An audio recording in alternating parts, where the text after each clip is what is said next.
Social छाया। मैं बात कर रहा हूँ globalisation and the Indian economy.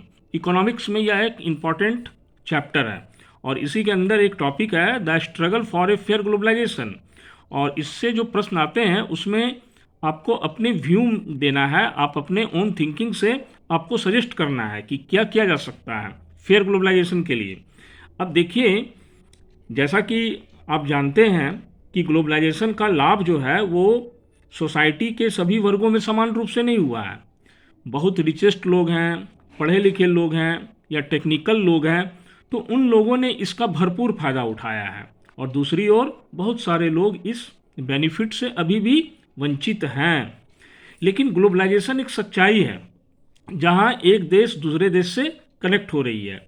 लेकिन गवर्नमेंट को क्या करना चाहिए? देखिए, आपको अपने ओन व्यू में लिखना है। तो यहाँ पर आप सजेस्ट कर सकते हैं कि सरकार इसे संभव बनाने में महत्वपूर्ण भूमिका निभा सकती है। इसकी नीतियों को सिर्फ अमीर और प्रभावशाली लोगों को ही नहीं बल्कि देश की सभी जनता के हितों का संरक्षण करना चाहिए और एक आम जनता भी इससे इसका लाभ ले सकें।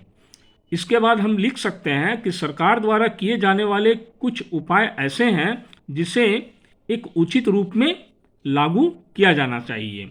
खास करके जो छोटे उत्पादक हैं उनमें कुछ सुधार की स्थिति हो, उनको सहायता की जा सके और विदेशी कंपनियों से कंपटीशन के लिए जब तक वो सक्षम न हो जाए तब तक सरकार का एक सहायता उनको मिलना चाहिए।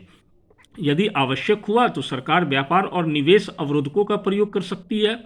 यह न्याय संगत नियमों के लिए डब्ल्यूटीओ से समझौते भी कर सकती है। डब्ल्यूटीओ में खास करके जो डेवलप कंट्रीज़ हैं उसके खिलाफ समान हितों वाले विकासशील देशों को मिलकर लड़ना होगा। पिछले कुछ वर्षों में बहुत बड़े बड़े जन संगठनों ने, बहुत बड़े बड़े जो हैं ऑर्गेनाइजेशन ने इनके खिलाफ आवाज़ भी उठाई है और यह दर्शाता है कि आम जनता भी एक फेयर ग्लोबलाइजेशन के स्ट्रगल में महत्वपूर्ण भूमिका निभा सकती है।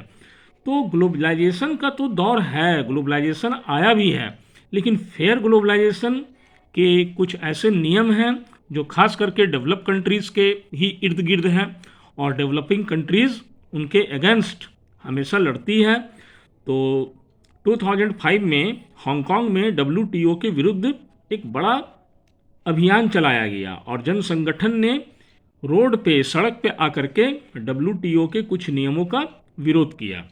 तो इस टॉपिक को भी आपको पढ़ना है, the struggle for a fair globalisation.